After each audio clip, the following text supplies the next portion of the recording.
तो hello class 12 के students, कैसा रहा आप सभी का एग्ज़ाम। ठीक है, तो आई होप आप सभी का एग्ज़ाम बहुत ही अच्छा होगा। 6 मार्च फिजिक्स का 2025, ठीक है, जिसका कोड है 346 JX। आज हम इस पेपर को देखने वाले अच्छे से, और आप जरूर देखें अगर आप एग्ज़ाम देकर आए हो, और जो 2026 में देने वाले वो तो जरूर ही देखे भाई पूरा लास्ट तक A to Z पेपर। ठीक है, आइए स्टार्ट करते हैं, और इस वीडियो को शेयर वगैरह जरूर कर दें अपने दोस्तों मित्रों तक जरूर से, ठीक है, जो एग्जाम देकर आए या देने वाले हैं। क्लियर, एंड चैनल को सब्सक्राइब जरूर कर लें, ये इंपॉर्टेंट काम जरूर कर लें, क्योंकि आपके लिए इस चैनल पर हर एक महत्वपूर्ण पेपर डिस्कस किया जाता है, पूरा एनालाइज किया जाता है। ठीक है, जो नए उनके लिए हम बता दे रहे हैं। आइए देखते हैं स्टूडेंट्स, सबसे पहले इसमें क्या पूछे गए हैं। सारे पेपर को हम देखेंगे, चाहे 1 नंबर का सवाल हो 2 नंबर का सवाल हो, एक एक क्वेश्चन देखते रहेंगे। ठीक है, हम सबसे पहले शुरू करते हैं हम MCQ से। आप देखेंगे, देखिए सबसे फर्स्ट MCQ पूछा गया है कि N प्रकार के अर्धचालक में अल्पसंख्यक आवेश वाहक होते हैं। तो N मतलब नेगेटिव, तो सभी लोग इलेक्ट्रॉन लगाए होंगे, लेकिन इस यहाँ पर अल्पसंख्यक पूछा गया है। अल्पसंख्यक यानी कि जो कम है, अधिकतम तो इलेक्ट्रॉन ही होते हैं जो विद्युत धारा बनाते हैं N अर्धचालक में, लेकिन कम कौन होते हैं? कम होते हैं होल स्टूडेंट्स। ठीक है, ये हो जाएगा राइट आंसर। ठीक है, नेक्स्ट है कि F फोकस दूरी वाले एक अवतल दर्पण की मुख्य अक्ष पर 4F दूरी पर 6 सेंटीमीटर लंबी वस्तु रखी गई है। प्रतिबिंब की लंबाई आपको निकालनी है। ठीक है, तो प्रतिबिंब आप निकालोगे लंबाई उसकी, तो आपकी आएगी 1.2 सेंटीमीटर। नेक्स्ट है कि इलेक्ट्रॉन तथा फोटोन को समान विभवांतर से त्वरित किया जाता है। इनकी दी ब्रोगली तरंग दैर्घ्य अनुपात है। ठीक है, तो दोनों का दी ब्रोगली तरंग दैर्घ्य अनुपात लिखेंगे आप सभी, तो आपको मिलेगा ऑप्शन नंबर 4 रूट में प्रोटॉन का द्रव्यमान बटे में इलेक्ट्रॉन का द्रव्यमान। ठीक है, आगे के MCQ देखते हैं। नेक्स्ट पूछा गया है चौथा कि एक बंद पृष्ठ के भीतर N वैद्युत द्विध्रुव स्थित है। बंद पृष्ठ से बद्ध कुल वैद्युत फ्लक्स होगा। क्लियर, ये है, क्या होगा? तो इसका आंसर हो जाएगा D, 0। क्लियर, पांचवा है कि निम्न आवेशित कणों को समान वेग से एक समान चुंबकीय क्षेत्र में प्रेक्षित किया जाता है। सबसे अधिक बल आरोपित होगा, जिसका आवेश सबसे ज़्यादा उस पर ही बल सबसे ज़्यादा लगेगा। तो इलेक्ट्रॉन, प्रोटॉन, अल्फा कण की न्यूट्रॉन पर, तो अल्फा कण पर लगेगा ज़्यादा बल। ठीक है, चुंबकीय क्षेत्र में।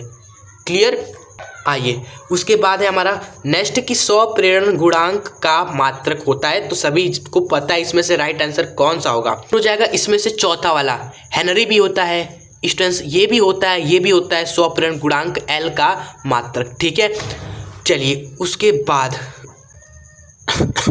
नेक्स्ट क्वेश्चन आते हैं। आप तो दो एक नंबर वाले क्वेश्चन दूरी में, यहाँ पर आप देखेंगे पूछा गया है कि ब्रूस्टर का नियम क्या है। क्लियर, तो ये होता है आपका ब्रूस्टर का नियम। आप देख सकते हैं ध्रुवण कोण की स्पर्शज्या का मान प्रयुक्त प्रकाश के लिए उस माध्यम के अपवर्तनांक के बराबर होता है। ध्रुवण कोण की स्पर्शज्या यानी tan θp ये बराबर होता है उस माध्यम के अपवर्तनांक के। ये है ब्रूस्टर का नियम। नेक्स्ट है कि चुंबकीय द्विध्रुव आघूर्ण का मात्रक लिखिए, जो आपका एम्पियर मीटर स्क्वायर होता है। क्लियर, नेक्स्ट है कि 4 ओम प्रतिरोध तार के एक वृत्त के रूप में मोड़ा जाता है। वृत्त के व्यास के सिरों के बीच प्रतिरोध होगा स्टूडेंट्स, आप कैलकुलेट करेंगे। ये वृत्त है 4 ओम का प्रतिरोध है, उसको व्यास से देखोगे तो 2 ओम ऊपर 2 ओम नीचे, दोनों का समांतर क्रम करेंगे तो स्टूडेंट्स 1 ओम आ जाएगा आंसर इस क्वेश्चन का। सूक्ष्म तरंगों के किन्हीं 2 उपयोगों को लिखना है आपको। ठीक है, तो सबसे पहला उपयोग होता है स्टूडेंट्स इसका माइक्रोवेव ओवन में खाना गर्म करने पर यूज किया जाता है। दूसरा रडार प्रणाली में यूज किया जाता है। क्लियर, उसके बाद है वाटहीन धारा से क्या तात्पर्य है। तो वाटहीन धारा क्या होती है, आप यहाँ देखिए, यदि प्रत्यावर्ती परिपथ में शुद्ध प्रेरकता या फिर शुद्ध धारिता केवल होती है और परिपथ का प्रतिरोध भी शून्य होता है, प्रतिरोध भी शून्य है और प्रत्यावर्ती परिपथ में या तो शुद्ध प्रेरकता हो या तो शुद्ध धारिता हो और उसका प्रतिरोध शून्य हो, तो परिपथ में धारा प्रभावित होती है किंतु ऊर्जा का क्षय बिल्कुल नहीं होता है। इसे ही वाटहीन धारा कहते हैं। क्लियर आप सभी को क्या होता है वाटहीन धारा? चलिए उसके बाद ये क्वेश्चन है अल्फा कण, ये है इसकी बंधन ऊर्जा में दी है प्रति न्यूक्लियन, वो भी तो हमें कुल बंधन ऊर्जा निकालनी है यहाँ पर। तो जो कुल बंधन ऊर्जा होगी वो आपका हो जाएगा ये 28.29 मेगा इलेक्ट्रॉन वोल्ट हो जाएगी कुल बंधन ऊर्जा। उसके बाद आपके सेक्शन सी होता है शुरू, जो कि 2-2 नंबर के क्वेश्चन रहेंगे। डेरिवेशन है कि गॉस के नियम की सहायता से पतले आवेशित खोखली गोली खोल के बाहर विद्युत क्षेत्र की तीव्रता का व्यंजक ज्ञात कीजिए। ठीक है, नेक्स्ट आपका ये है कि एक धातु पृष्ठ पर, पूरा नहीं दिख रहा होगा, ऐसे दिखेगा, 1 मिनट देखिए आप, सही है ना, देखिए पढ़िए। क्वेश्चन है कि एक धातु पृष्ठ पर लैम्डा तरंग दैर्घ्य का एक बड़ी प्रकाश आपतित करने पर प्रकाश विद्युत धारा के लिए निरोधी विभव 4 वोल्ट है। इतना तरंग दैर्घ्य का प्रकाश गिरा तो निरोधी विभव क्या था स्टूडेंट्स? 4 वोल्ट था। लेकिन जब इतना तरंग दैर्घ्य का आपतित प्रकाश गिरा तो निरोधी विभव केवल 1 वोल्ट है। ठीक है, आपको निकालना है दैनिक तरंग दैर्घ्य लैम्डा नॉट का सूत्र लैम्डा के पदों में। क्लियर। उसके बाद है ठोसों में ऊर्जा बैंड के आधार पर चालकों व अर्धचालकों में अंतर स्पष्ट करना है, मोस्ट इंपॉर्टेंट है। ठीक है, यहाँ तक हमने सॉल्व करा दिए। यहाँ तक के क्वेश्चंस अगर आप आगे के पूरा अच्छे से सॉल्व देखना चाहते हो सॉल्यूशन, तो जरूर कमेंट में बताइएगा, हम अच्छे से 40-50 मिनट में पूरा पेपर सॉल्व करा देंगे। ठीक है, नेक्स्ट क्वेश्चन देख सकते हैं आप, यहाँ पर पूछा गया कि निम्नवत ऊर्जा अवस्था में स्थित हाइड्रोजन परमाणु का एक प्रोटॉन को अवशोषित करता है तो इसे n=4 के ऊर्जा स्तर तक उत्तेजित कर देता है। प्रोटॉन की आवृत्ति की गणना यहाँ करना है। क्लियर। उसके बाद सेक्शन डी 3 नंबर क्वेश्चन आप पूछे गए। 2 प्लोराइड है, 2 प्लोराइड ए बी क्रॉस है। क्रॉस मतलब कि एक प्लोराइड ऐसे है तो बी वाला इसके लंबवत 90 डिग्री पर है, 36 में। ठीक है, एक अगर वर्टिकल है तो दूसरा वाला प्लोराइड 36 में है। ए लंबवत है तो दूसरा वाला 36 में है। अब इसके बीच में पोलराइड सी रख दिया गया ऐसे स्टूडेंट्स, जो कि ए से थीटा कोण बना रहा है। ए वाला ऐसे है, सी वाले को ऐसे रख दिया गया जो कि ए से थीटा कोण बना रहा है। समझिए, कहा जा रहा है कि ए से निर्गत प्रकाश की तीव्रता ये है, पोलराइड बी से निर्गत प्रकाश की तीव्रता निकालिए पहले आप। ठीक है, उसके बाद नेक्स्ट क्वेश्चन पूछा गया है कि किस थीटा के लिए ये जो आप निकालोगे फॉर्मूला जो आएगा निर्गत तीव्रता बी से वह अधिकतम होगा। थीटा कैसा क्या मान रखे कि जो आएगा हमारा निर्गत प्रकाश की तीव्रता बी से वह अधिकतम होगा। क्लियर। तो आप जरूर इसको सॉल्व करिएगा। ये जब निकल गया ना तो थीटा का वैल्यू यू आ जाता है। उसके बाद चल कुंडली धारा मापी का सिद्धांत क्या है, इसका चित्र वगैरह बनाइए, और धारा मापी की सुग्राह्यता कैसे बढ़ाई जा सकती है ये भी क्वेश्चन है। ठीक है, 3 नंबर में। चलिए समझ सकते हो, 1 नंबर इसमें, 1 नंबर इसमें, 1 नंबर इसमें मिलेगा। उसके बाद किरचॉफ का नियम पूछा गया। ये सब इंपॉर्टेंट चीज़ें हमारी। किरचॉफ पे क्वेश्चंस आपको अच्छे से कर लेना है अगर आप एग्जाम देने वाले हो तो। पूछा गया क्वेश्चन, इसमें से 2 ओम में से आपको पूछा गया है 2 ओम प्रतिरोध तार के सिरों के बीच विभवांतर निकालिए। यहाँ के और यहाँ के बीच में विभवांतर पूछा गया है आपसे। ठीक है, तो आप V मान लोगे विभवांतर, और किरचॉफ का नियम लगा के यहाँ पर ये V निकालोगे। ठीक है, समझे आप सभी। चलिए उसके बाद देखते हैं क्या पूछे गए क्वेश्चंस। अगला पूछा गया है, जो प्रीवियस ईयर के पेपर किए होंगे उनके लिए तो न्यूमेरिकल इजी लग रहा होगा। पिछले साल के आप जो भी 2 साल कम से कम आप एग्जाम देने वाले हो, पिछले 2 साल के पेपर को सॉल्व कर लीजिए। 7 से 14 सेट दोनों में न्यूमेरिकल जो है अच्छे से प्रैक्टिस कर लीजिए, न्यूमेरिकल आपका मस्त हो जाएगा। ठीक है, देख लीजिए इसमें क्या पूछा गया है। 1000 फेरों की एक समतल कुंडली का क्षेत्रफल इतना है। 1000 फेरों की हमारी क्या है, एक कुंडली है, उसका क्षेत्रफल भी हमें दे रखा है। यह इतना वेबर पर मीटर स्क्वायर समरुद्ध चुंबकीय क्षेत्र के लंबवत रखी गई है। कितना इंस्टेंस, इतना चुंबकीय क्षेत्र में लंबवत रखा हुआ है। चुंबकीय क्षेत्र ऐसे है, कुंडली ऐसे रखी गई है। इतने समय में 180 डिग्री इसको घुमा दिया गया। 0.1 सेकेंड में इस कुंडली को 180 डिग्री घुमा दिया गया। तो आपसे पूछा गया है औसत प्रेरित विद्युत वाहक बल निकालिए, ईएमएफ। और ईएमएफ क्या होता है, देखिए जो ईएमएफ होता है आप पढ़े होगे, ये होता है फ्लक्स में परिवर्तन और बटे में समय। तो आप फ्लक्स में परिवर्तन निकालो, प्रारंभिक फ्लक्स निकालो, अंतिम फ्लक्स निकालो, परिवर्तन आ गया, समय दिया है स्टूडेंट्स, आपको मिल जाएगा ईएमएफ। क्लियर, ये है तरीका। चलिए नेक्स्ट है ये विस्थापन धारा से क्या अभिप्राय है? एक विद्युत चुंबकीय तरंगे के विद्युत क्षेत्र का आयाम दिया है, हमें आवृत्ति दिया है, तो ज्ञात करना है चुंबकीय क्षेत्र का आयाम, जो कि इजी तरीके से आ जाएगा। फॉर्मूला पढ़ा होगा, E बराबर होता है बस, ठीक है। इससे आपको मिल जाएगा चुंबकीय क्षेत्र का आयाम। इससे C है प्रकाश की चाल। देखिए आपको तीव्रता दी है इतना मेगाहर्ट्ज, तो वैद्युत चुंबकीय तरंग दैर्घ्य निकाल लोगे ना, ठीक है। तरंग दैर्घ्य कैसे आ जाएगा? C बराबर होता है स्टूडेंट्स आपका लैम्डा इंटू म्यू, यही होता है। यहाँ से आप लैम्डा निकाल लोगे, म्यू आपको दे रखा है, इसको हर्ट्ज में कन्वर्ट कर देना, 10 की घात 6 से गुणा करके हो जाएगा क्वेश्चन। आगे देखिए स्टूडेंट्स, इंग्लिश में भी रहता है, टेंशन नहीं लेना है। हाँ, उसके बाद देखेंगे 5वां क, प्रकाश के व्यतिकरण के लिए आवश्यक प्रतिबंधों को उल्लेख करना है, ठीक है। और यंग के द्विशीर्य प्रयोग में तरंग दैर्घ्य लैम्डा के एक वर्णी प्रकाश के उपयोग करने पर पर्दे के एक बिंदु पर जहां पथांतर लैम्डा है, प्रकाश की तीव्रता आई है, उस बिंदु पर प्रकाश की तीव्रता ज्ञात की जहां पर इतना पथांतर है स्टूडेंट्स, ठीक है, ठीक है। लैम्डा जब पथांतर था तो आई तीव्रता है, जब पथांतर इतना होगा तो तीव्रता क्या होगी स्टूडेंट्स, आपको बता रहे हैं, फॉर्मूले से हो जाएगा, टेंशन मत लीजिएगा। कमेंट करिएगा, हम इसको एक एक करके सवाल जरूर कराएंगे आपको, जरूर से। अभी हम बस जस्ट शो कर दे रहे हैं आपको यहाँ पर, जो एग्ज़ाम देकर आए हैं, चेक करना चाहते हैं, जो देखना चाहते हैं कि बाकी पेपर्स कैसे गए, उनके लिए हम बस शो कर दे रहे हैं, ठीक है।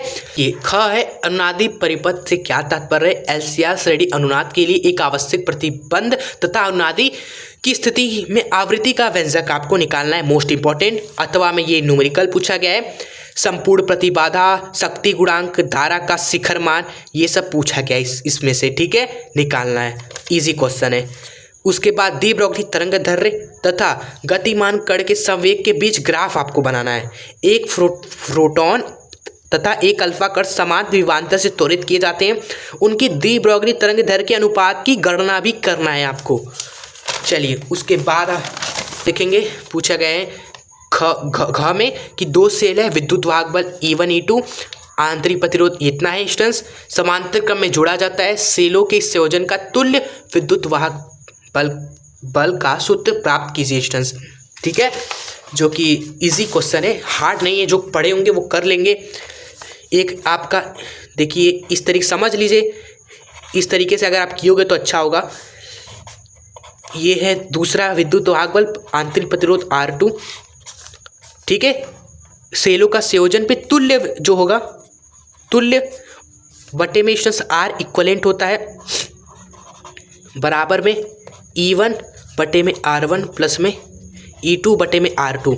अब R इक्वलेंट क्या हो जाएगा, यहाँ से ये हो जाएगा R1 R2 बटे में R1 प्लस R2, इसको यहाँ पर आप रख देंगे, गुणा कर देंगे उधर, आपको तुल्य विद्युत वाहक बल मिल जाएगा, ठीक है। उसके बाद हमारा है कि एक समान विद्युत व चुंबकीय क्षेत्र में किसी गतिमान आवेशपद कण पर कार्य करने वाले बल का सूत्र निकालना है, वेक्टर रूप में भी आपको लिखना है।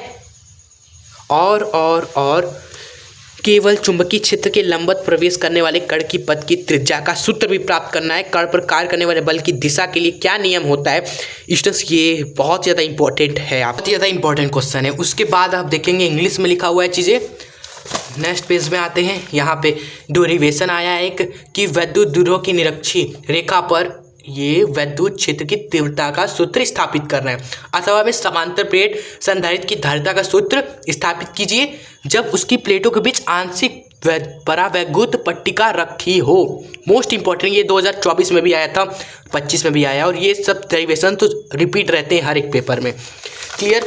चलिए उसके बाद हमारा आ गया नेक्स्ट पेज, इसमें आप देखेंगे पीएन संधि अर्धचालक चैप्टर से क्वेश्चन है कि अग्रदशिक पीएन संधि डायोड की क्रिया विधि परिपथ चित्र बनाकर समझाई तथा इसके VI अभिलक्षणिक ग्राफ बनाकर गायात्मक प्रतिरोध को भी परिभाषित करना है। अथवा में आपको न्यूमेरिकल दिया है, ये नहीं आता तो आप ये कर सकते हैं, क्लियर। फिर एक न्यूमेरिकल है स्टूडेंट्स ये वाला, ठीक है, चित्र वगैरह दिया गया है। चलिए आगे देखेंगे तो हमारा एक क्वेश्चन है 8वां की द्रव्यमान क्षति क्या होता है स्टूडेंट्स? एक नाभिकीय विखंडन अभिक्रिया है। इसमें विखंडन ऊर्जा Q का मान आपको निकालना है, ठीक है। विखंडन ऊर्जा का मान यहाँ से निकालना है। कैलकुलेशन तगड़ा है, अच्छे से करना होगा आपको, तभी 5 नंबर पूरा मिलेगा। हमेशा राइटिंग भी अच्छा रखे आप सभी पेपर में। नेक्स्ट है स्टूडेंट्स अथवा में स्टूडेंट्स आपको दिया गया है ये वाला सवाल, ठीक है।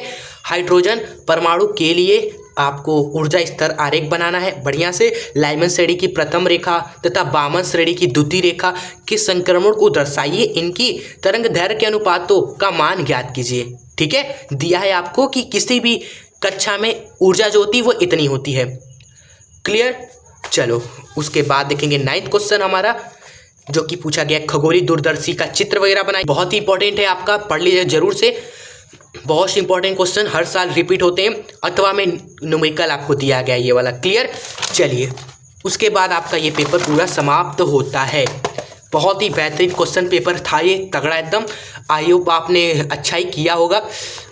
फिजिक्स में आप जान लीजिए, जब तक आप बढ़िया से 1 महीना देकर अच्छे से थ्योरी नहीं पढ़ोगे, न्यूमेरिकल्स बढ़िया से हर एक पेपर को सॉल्व नहीं करोगे, पिछले 2-3 सालों के तो मिनिमम 2-3 सालों के तो बहुत प्रैक्टिस करने होंगे आप सभी को, जो 2026 में देने वाले।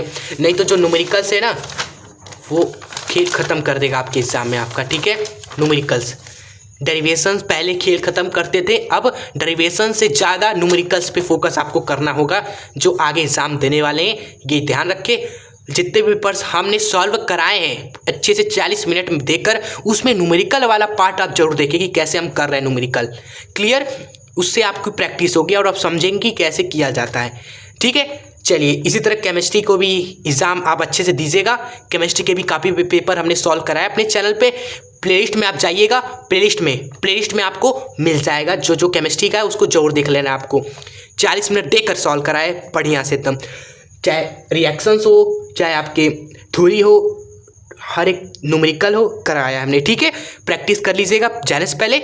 हम आपसे मिलते हैं नेक्स्ट शानदार वीडियो में। ये वीडियो अच्छी लगी हो तो बताइए ज़रूर। ये पेपर आपका कैसा रहा कमेंट में आप ज़रूर बताएं, कैसा रहा आपका ये सेट, ताकि जो आगे एग्ज़ाम देने वाले भाई बहन आपके छोटे, वो आप देखें कि नहीं, अगर अच्छा नहीं गया है तो प्रैक्टिस करना होगा हमें कि हमारा अच्छा जाए। अगर अच्छा गया है तो लिखिएगा कि क्यों गया आपका अच्छा, ठीक है। आपने कितना टाइम दिया फिजिक्स को पढ़ने में, सारी चीज़ें आप बताइएगा। आप छोटे भाई बहनों की एक तरीके से हेल्प कर दीजिएगा कमेंट में जाने से पहले, ठीक है। चलिए हम मिलते हैं आपसे नेक्स्ट वीडियो में। तब तक के लिए हंसते रहे, खुश रहे, आगे बढ़ते रहे। बोर्ड एग्जाम जो केमिस्ट्री का उसमें भी मचा के आइएगा, ठीक है। जय हिंद, वंदे मातरम।